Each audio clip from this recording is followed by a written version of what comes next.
ከጓደኞቼ ጋር ነኝ አልኩህ እኮ። ባለቤትሽን ምን ይኖራል? ቆይ ጓደኞችሽ ጋር ቢሆን ምን ችግር አለ? አትቀልድ ገዜ። የእውነቴን ነው፣ አልቀልድኩም። በልቻው ቶሎ እመጣለሁ። ቤቲ አትሄጂ። ጊዜን አትግደልብኝ እንጂ። እኔ ባልሽ ነኝ። ሳልፈቅድልሽ ደግሞ የትም አትሄጂ። ስርዓት ያዝ። እንደውም አልሰጥህም። ትሰጠኛለህ? እቀበልሃለሁ። አላፍ ካልክ ግንባርን ብዬ ነው የምደፋ። አንተ ተረጋጋ። ሴትዮዋንም ቢሆን ቀስ በቀስ እንድትቀውስ ማድረግ ያለብንን ሁሉ እናደርጋለን። እየበላ ያለው የእናቴ ደም እኮ ነው። ቤቲ ዛሬም እንደተለመደው ወደ አለምዬ ክፍል ለመግባት እንደተለመደው በሽተኛ ነሽ፣ አታምሪም፣ ነፍሰ ገዳይ ነሽ፣ ልጅሽን ገለሽዋል፣ ገፊ ነሽ እያለች ለማቀወስ ገብታ ነገር ግን የመለሰችላት በትክክል ነበረ። ታዲያ አሁን ላይ ቤቲን ደግሞ ሴራ እንድታሴርና ባለቤቷ እንዲጨርሳትም ያደረገችው በትክክል ስለመለሰችላት ነበረ። በመሆንም በትክክል ለመመለሷ ምክንያት ደግሞ እውነቱን ትናገር ይሆን በማለት ደግሞ እንግዲህ እስኪ ከዚህ ቤት ማን አለ? ለምንድን ነው ለመሆኑ እንደዚህ ሆንሽው? ከመቼ ነው እንደዚህ ሆንሽው? ለመሆኑ ከኛ ውጭ ወደዚህ ክፍል የሚመጣ ሰው አለ ወይ? በማለትም ጠይቀን ነበረ።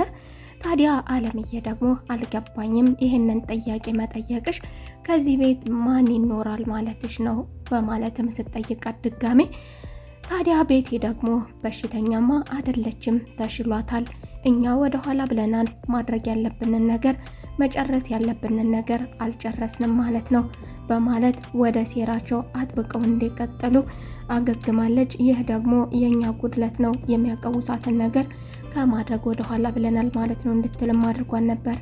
ሰላም ጤና ይስጥልኝ ውድና የተከበራችሁ የቻናል ቤተሰቦች እንደምን አላችሁ? ተወዳጁ ድራማ ትሁት፣ እስኪ ትሁቴ አሁንስ መቼ ነው አንድ ላይ የምታገናኛቸው የምትሉ እንዲሁም ቪዲዮን ከየት ሀገር ሆናችሁ እንደምትከታተሉኝ ኮሜንት ላይ አሳውቁኝ እያልኩኝ ቀጣይ ክፍል አብረን እንጫወታለን። እንግዲህ ቤቲ አሁንም ትሁቴ ወደዚህ ክፍል እየገባች ሆነ የሚል ጥርጣሬ ያላት ቢሆንም ነገር ግን ትሁቴ ማስወገድ አትፈልግም። ምክንያቱ ደግሞ ባለቤቷ የሚያደርጋቸውን ነገሮች ትሁቴ ብቻ ስለሆነች ልትነግራት የምትችለው። ስለዚህ ትሁቴ ደግሞ አሁን ላይ ከወትሮ በተለየ መልኩ እየረዳቻትና እየጠየቀቻት ስለሆነ ታዲያ አሁን ላይ እንዳጋዥ መስላ ስለምትታያት ትሁቴን መጨረስም ሆነ ማባረር አትፈልግም። እንዲሁም ደግሞ ቁልፉ ባለመገኘቱም በአሁኑ በፍጹም አልጠረጠሯትም። ምክንያቱ ደግሞ ስጠይቃትም ቁልፉ ከቦታው ነው አላየሽውም ማለት ነው በማለት ከፊት ለፊቷ ላይ ቁልፉን እንደነበረ አውርዳ ሰጥታታለች። እንዲሁም ደግሞ አቶ ገዛኸኝ ደግሞ ቁልፉ ምን ሊሆናት ይችላል፣ ምን ልታደርግ ትችላለች፣ እንዲሁም ደግሞ ሀሳብ አስተያየት ሰጥቷት ስለነበረ ናቲ የሚያደርገውን ነገር ምናልባት አልተመቻት ሆኖ የሱ ባህሪ ስላልተመቻት ምናልባት ለዛ አንስታው ይሆን ልጄ ስለሚነጫነጭ በማለት በአሁኑ ቶግ ያለችበትን የቤቲ በተለይም ደግሞ አሁን ላይ ቁልፉ ከትሁት ጋር ለምን ሆነ፣ ለምን ወሰደችው፣ ምን አደረገችው ብትለው ኖሮ ነገሩ ይጋነን ነበር። ነገር ግን ቤቲ በማታውቅበት መልኩ ደግሞ አቶ ገዛኸኝ ለትሁቴ የቤት ስራ ስለሚሰጣት ተከታተይልኝ ስለሚላት፣ ስለዚህ ምናልባትም ደግሞ እኔ ባልኳት መንገድ እየተጓዘች ይሆናል ስለሚል የቤትን ጥያቄ እንደ ተራ ነገር አድርጎ ቀለል አድርጎም አልፎታል። ቤቲም እንደተለመደው በቦታው ቁልፉን አንስታ ትሁቴን ከቤት ካስወገደች በኋላ ወደ ውጭ ሄጂ፣ አትክልት ገዝተሽ ነይ፣ ፍራፍሬ ገዝተሽ ነይ በማለት እንደተለመደው ወደ ክላስ ለመግባት ስታስብ ሁልጊዜም ያለ ወቅቱንም ያልጠበቀ ቢሆንም የውጭ ምግብ አምሮኛል ያለ ወቅቱ የጧት ቁርስ የሚበላ ትሁትም ሰርታም እያለችም ቢሆን ወቅቱን ያልጠበቀ የውጭ ምግብ ያስፈልገኛል፣ ምሳ ያስፈልገኛል ትላለች ቁርስ መበላት ባለበት ጊዜ።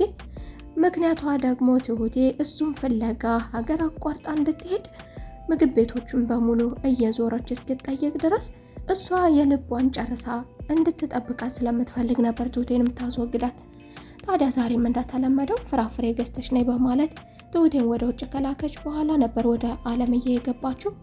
አለምዬም ታዲያ በትክክል በማናገሯና እንዲሁ ምላሽ በመስጠቷ ስለዚህ ጤናማ ናት ብላ አምናለች። አሁን ላይ ታዲያ ከእናንተ ውጭ ማን አብሯችሁ የሚኖር ሰው አለ? ከዚህ በፊት እሺ አዋላምርም ልጄ ሞቷል፣ አዎ ገፊ ነኝ ለሚሏን ነገር በሙሉ እንደዚህ አይነት ምላሽ ስትመልስ ስለነበረ ዛሬ ደግሞ ከዛ በተለየ መልኩ ለምትጠይቃት ጥያቄ ከእናንተ ውጭ የተሻለ ከእናንተ ውጭ ሌላ የሚኖር ሰው አለ ማለት ነው ብሎ መጠየቋ እንግዲህ ጤናማነት መጨረስ አለብን የሚለውን ሴራ እንድታሴርም አድርጓታል። ታዲያ አለምዬ ደግሞ ትሁቴ የምትባል ልጅ እንደምትኖርም ስትነግራት ትሁቴንም እንደማታውቃት ሆናለች። አላውቅም ብላለች። ማናት ታዲያ ስትላትም እህቴ ናት። እህታችሁ ታዲያ እህትሽም እንደናንተው ናት ብላ መጠየቋ ደግሞ እኛ ምንድነን እሷ ምንድናት? ይህ ማለቷ እንግዲህ እናንተ ከሰው የተለያችሁ አውሬዎች ናቸው ማለቷ እንደሆነም ገብቷል። እየተበሳጨች ቡል እያለች ወታለች። ነገሩንም ለማጋጋል ወደ ባለቤቷ መሄዳ ነበረ። በሌላ በኩል ደግሞ በባለቤቱ ሰላሙን ያጣው ባለቤቷ ደግሞ የቤቲ ባለቤት ታዲያ ወደ ድሮ ባለቤቱ ወደ አለምዬ ክፍል በመሄድ ስለ ባለቤቱ ውበት ያወራል።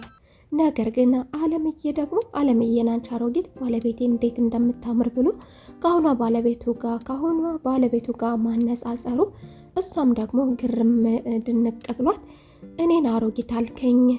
ልጅቷ እኮ የልጄ የናቴ እኮያ ትመስላለች በማለት ነበር የመለሰችለት።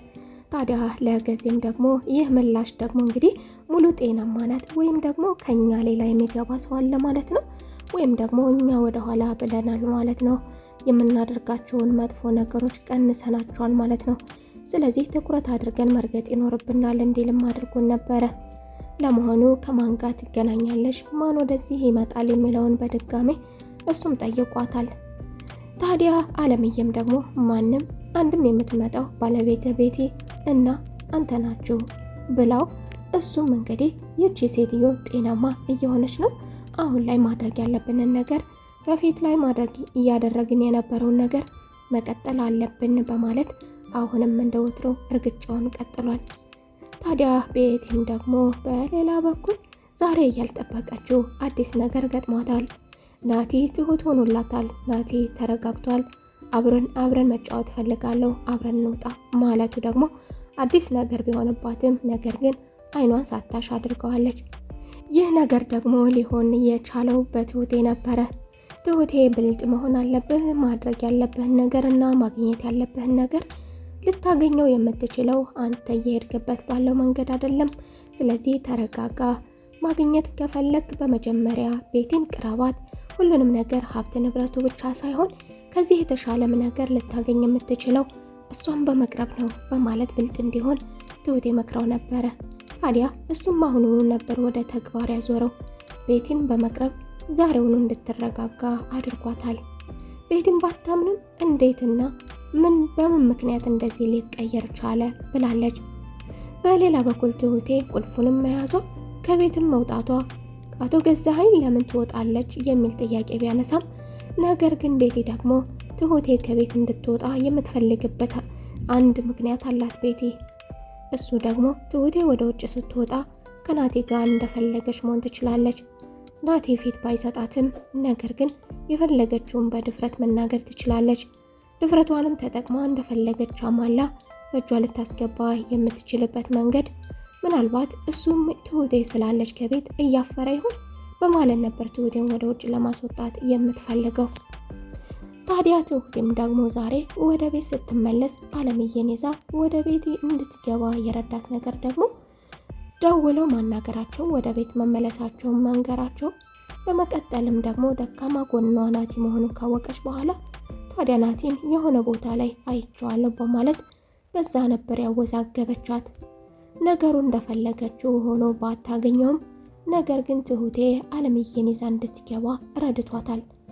አሁን ላይ የፈለገችውን ነገር ለማድረግ አለምዬን ጤናማ ለማድረግ እሷን በሰላም ለመኖር ቤቲን መጠቀም እንዳለባትና ቤቲን መሸወድ እንዳለባት ብዙም ወደ አለምዬ ክፍል ከገባ በኋላ አለምዬ ጤናማ መሆኗን ከዚህ በፊት ስትነግረው የነበረውን ነገር ቤቲ እሱ አንቺ ተመሳስሎብሽ ነው እንጂ በፍጹም አይደለም፣ እኔ ስገባ ሳያት ስለምረግጣት ምናልባት ሊሆን ይችል እኔ ጋር ስመለከታትና ሳያት ለውጥ የለም እያለ የነበረው ገዙ አሁን ላይ እየተሻለ ነው፣ አሳሳቢ ደረጃ ላይ ደርሻለሁ በማለት እንዳመንም ለቤት የሚያሳውቃታል። ታዲያ ቤትም ደግሞ ታዲያ ቀላል ነው፣ ምን ችግር አለው? እንደተለመደው ስራችንን እንቀጥላለን፣ እየገባን የሚያቀውሳትን ነገር እንናገራለን። እንደተለመደውም ደግሞ የምትጠጣው ውሃ ላይ የእንቅልፍ መድኃኒት እየሰጠን እንድትተኛና እንድትደንስ ማድረግ ነው የሚሉ ሀሳቦችን አለምዬን የሚያቀውሳትን ሀሳቦች አንስታ እየተመካከሩ ነበረ። ታዲያ ይህንን ነገር ሲመካከሩ ደግሞ ትሁቴ ነበረች በመካከላቸው።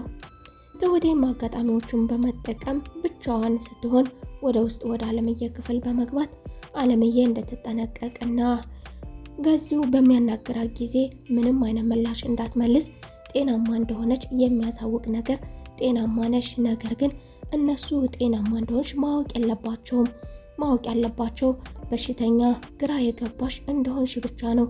ስለዚህ ገዙ መጥቶ ሲያናግርሽ አንቺ እንደ ድሮ ለመመለስ ሞክሪ፣ እንዲሁም ደግሞ እሷ ባለቤቱ ውሃ ስትሰጥሽ እንዳትጠጪው መድኃኒት አድርጋ ልትሰጥሽ ነው በማለት ትሁቴ እንድትጠነቀቅ አድርጋታለች። ታዲያ ገዙም ደግሞ በድጋሜ አሁንም ለመርገጥም ለምርመራ ተመልሶ ገብቶ ለመሆኑ ማን ይመጣን ወደ ክፍልሽ በማለት ሲጠይቃት በሚገባ ትሁቴ የነገረቻትን ትምህርት እሷም ተግባር ላይ አውለዋለች። ሊጎዳት እንደሆነ ስለተረዳች እሱም ለምን አጥብቆ እንደጠየቃት ስለተረዳች ታዲያ ማን ይጠይቀኛል ከናንተ ውጭ ማን ይመጣል በማለት ወደ ነበረችበት ባህሪዋ መስላ ጥሩ አድርጋ መልሳለታለች። በቤቲ በፈለገችው ሰዓት ወደ ውጭ መውጣት፣ በጓደኞቿ ጋር መሄድ፣ ጓደኞቿ ጋር ማምሸት፣ አብሬሽ ካልመጣው ሲላት ደግሞ እንደምታፍርበትና እኔ ጓደኞቼ ጋር ለሄደ አንተ ምን ቤት ነህ አዝራ ልታስቀምጠኝ ነው እያለች ያልጠበቀውን ምላሽ እየመለሰችለት፣ ነገር ግን ደግሞ ለገንዘብ ሲሆን ስራ ቦታ ድረስ እየሄደች ብዙውን ነገር በስሟ አዙሮላት የቀረውንም ነገር በሙሉ አንድ በአንድ በስሜ ካላደረግልኝም ለማለት ወደ ስራ ቦታውም አምርታ ነበረ። ታዲያ ገዙም ደግሞ የሰጠውሽ ነገር ምን አነሰሽ፣ የቀረውን ደግሞ ምናልባት ቢጠየቀኝ ለሱ ይሆናል ያላት ቢሆንም ነገር ግን እሷ አልበቃኝም መልስልኝም ብላለች። ነገር ግን ደግሞ ገዙ እዚህ ጋር አየሽ አይደለ እኔ ለምጠይቅሽ ጥያቄ እንደ ባለቤት ለማናገርሽ ነገር ግን የምትመልሽልኝ ምላሽ ሌላ ነው፣ ለገንዘብ ሲሆን ደግሞ ሰልጠነት ያለሽ በማለት እንደተማረረባትምና ለገንዘብ ያላትንም ጉጉት እንደነቃበት በግልጽ አስቀምጦላታል። ቤቲም ታዲያ እኔ ልጠቀምበት ካልኩኝ ልጉዳ ካልኩኝ ያለውና የሰጠኝ ነገር እኮ ካንተ ጋር ካለው የበለጠ ነው በማለት ፊቷን አዙራ እብስ ብላለች። ቤቲ ወደ ቤት ከተመለሰች በኋላም ናቴ ጋር ወደ ውጭ ቆይታ ወደ ቤት ስትመለስ ደግሞ አቶ ገዛኸኝ ያልጠበቀው ነገር ነው። ትሁቴንም ቢሆን ከዚህ በፊት አብረው እንዳይሆኑ ሲያስጠነቅቃት የነበረ ዛሬ ደግሞ ከወደ ውጭ አብረው መግባታቸው ለገዙ ሌላ ራስ ምታት ሆኖበታል። ገዙም አሁን ላይ ለሚጠይቀው ጥያቄና ገንዘቡን እሰጣለሁ ያለ ቢሆንም አሁን ግን ደግሞ ሊያናግር ይፈልጋል ማለቷ ተረጋግታ ምን አግኝታ የት ነበሩ እኮ ለምን ጭራሽ ከልጄ ጋር የሚለውን ንዴት በውስጡ እየተብሰለሰለ እያለ እንግዲህ ገንዘቤን ስጠኝ ሲለው እሱም የምን ገንዘብ በማለት መልሶለታል። ገንዘቡ መካዱ እንግዲህ እንደተናደደበትም ያስታውቃል። ናቲም ትሁቴ የሰጠችውንም ትምህርት በመዘንጋት ከሱ ጋር በመደፋት እኔ ጠየቁ የእናቴን ንብረት ነው ንብረቴን ታመጣለ በማለት ፍጥጫውን ቀጥሏል።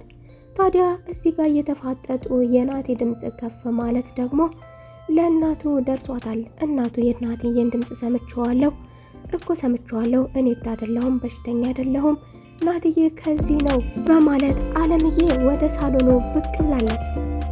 እስኪ አለምዬ ትገናኝ ይሆን ወይስ ደግሞ ትሁቴ መገናኛቸው ሰዓት አሁን አይደለም? ምናልባት ደግሞ በፊት ለፊት ብትሄድም እነዚህ ሰዎች ሊያደርጉ የሚችሉት ነገር አሁንም ያንን መጥፎ ስራቸውን ልጁንም ቢሆን እንደማይፈሩት አብረው ልጁንም ጎድተው ሊያስቀምጧቸው እንደሆነ ስለምትረዳ አንድም ትሁቴ ትመልሳት ይሆን ወይስ ደግሞ ይገናኙ ይሆን? እናትና ልጅ ተቃቅፎ ይላቀሱ ይሆን? ሀሳብ አስተያየታችሁን ኮሜንት ላይ አስቀምጡልኝ። ግምታችሁን። የዛሬው ክፍል ይህንን ይመስል ነበረ። በቀጣይ ክፍል ተመልሰን እስከምንገናኝ መልካም ቆይታ